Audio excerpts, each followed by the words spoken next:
মাঝে খালি একটা শুক্রবার, তারপরের শুক্রবারই 20 তারিখ আর রিলিজ করতে চলেছে মেগাস্টার শাকিব খানের বহুল প্রতীক্ষিত বহুল আলোচিত সিনেমা প্রিন্স।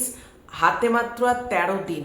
সাকিবিয়ানদের প্রশ্ন, প্রিন্সের টিজার কবে আসবে, তো সেইটা তোমাদেরকে জানাবো।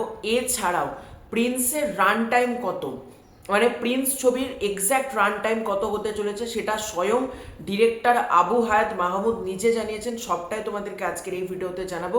তার আগে অবশ্যই এই ভিডিওটার ক্রেডিট দিতে হবে শরৎ মিউজিক ভেঞ্চার্সের পৌশালী দিদিকে। পৌশালী দিদির চ্যানেলে আমি ডিরেক্টর আবু হায়াত মাহমুদের ইন্টারভিউটা দেখলাম, সেখান থেকে এই দুটো এক্সক্লুসিভ আপডেট আমাদের সামনে এসেছে। মনে হলো এই ব্যাপারটাকে নিয়ে একটু আলোচনা করাই যেতে পারে। তো ভিডিওর কিন্তু পুরো আপডেটের ক্রেডিট কিন্তু শরৎ মিউজিক ভেঞ্চার্সের পৌশালী দিদি। তো এবার আসি আপডেটসে। তার আগে ছোট্ট অনুরোধ করব, চ্যানেলে প্রথমবার হয়ে থাকলে চ্যানেলটাকে সাবস্ক্রাইব করে দিও। তোমাদের যদি ভিডিওটা ভালো লাগে ভিডিওতে একটা লাইক করো, কমেন্ট করো।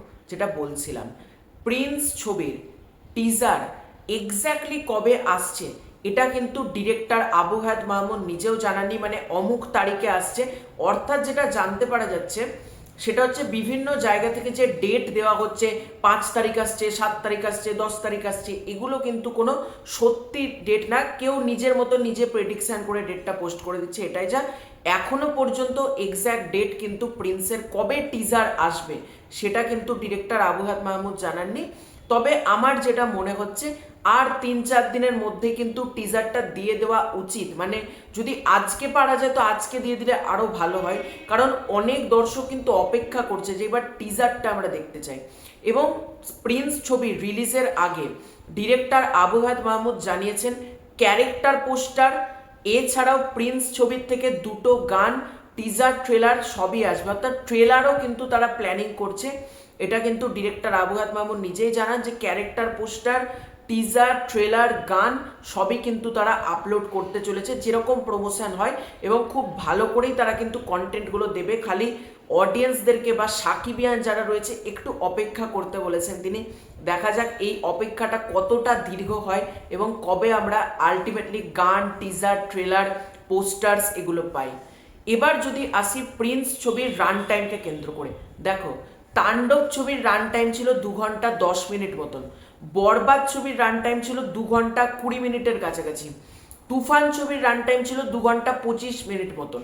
এবার তোমরা যদি দেখো প্রিয়তমা ছবিটাও কিন্তু ওই 2.5 ঘন্টার মধ্যেই কিন্তু কভার করা ছবি, কিন্তু প্রিন্স ছবির রান টাইম বেশ বড় হতে চলেছে। বড় বলা ভুল, যখন এখন বলিউডে 3 ঘন্টা 4 ঘন্টা মতন ছবি হয় সেক্ষেত্রে এটা ডেফিনেটলি কম, কিন্তু মেগাস্টার শাকিব খানের প্রিভিয়াস যে ছবিগুলো তুফান, বরবাদ, দরদ, এই ছবিগুলো তার থেকে কিন্তু এটা রান টাইম বেশি।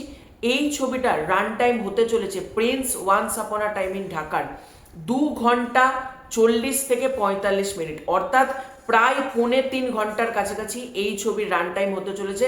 2 ঘন্টা 40 মিনিট থেকে 2 ঘন্টা 45 মিনিট মতো। আমি মন প্রাণ থেকে চাইবো সেন্সার বোর্ড যেন বেশি কাটছাট না করে। মানে ডিরেক্টর একটা বড় ছবি বানাচ্ছেন 2.5 ঘন্টার অধিক, নিশ্চয়ই কিছু ভেবেই তিনি বানাচ্ছেন, অকারণে তো তিনি 2.5 ঘন্টার অধিক বানাচ্ছেন না। নিশ্চয়ই তার মধ্যে মেটেরিয়ালস আছে, নিশ্চয়ই দেখানোর মতন কিছু আছে। এই কারণে ছবিটার রান টাইম 3.25 ঘন্টার কাছাকাছি। এবার আমি একটা কথাই বলবো, যেহেতু ছবির রান টাইম বেশ বড় মেগাস্টার শাকিব খানের প্রিভিয়াস ছবির থেকে, সেক্ষেত্রে কিন্তু হলে শো পেতে একটু সমস্যা হয়, যেহেতু রান টাইম যার যত বেশি হয়। কিন্তু এক্ষেত্রে যারা চিন্তা পাচ্ছ যে মেগাস্টার শাকিব খানের ছবির শো কম পাবে, একেবারেই সেটা না। মেগাস্টার শাকিব খানের ছবির ডিউরেশন যদি 5 ঘন্টা হয়, তাই যতটা শো দেওয়ার দরকার ততটাই দেবে, কারণ হল মালিকরা জানে শাকিব খান এই নামটা আছে মানে আমার বিজনেস হবে। চোখ বন্ধ করে আমি যত টাকা দিয়ে রেন্ট করি না কেন ছবিটা ব্যবসা করবে। সুতরাং এটাই তোমাদেরকে বলবো, প্রিন্স ছবির কিন্তু রান টাইম বেশ অনেকটা বড়। তবে চিন্তার কিছু নেই, একটাই চিন্তা, সেটা হচ্ছে সেন্সার বোর্ড। আশা করব তারা ভদ্রভাবে পুরো ব্যাপারটা মানে কাজ চালাবে। তো তোমাদের এই পুরো ব্যাপারটাকে নিয়ে কি মতামত কমেন্ট করে জানিও। চ্যানেলে প্রথমবার হয়ে থাকলে চ্যানেলটাকে সাবস্ক্রাইব করে দাও। খুব শীঘ্র দেখা হচ্ছে নতুন কোনো ভিডিওতে, ততক্ষণের জন্য বাই।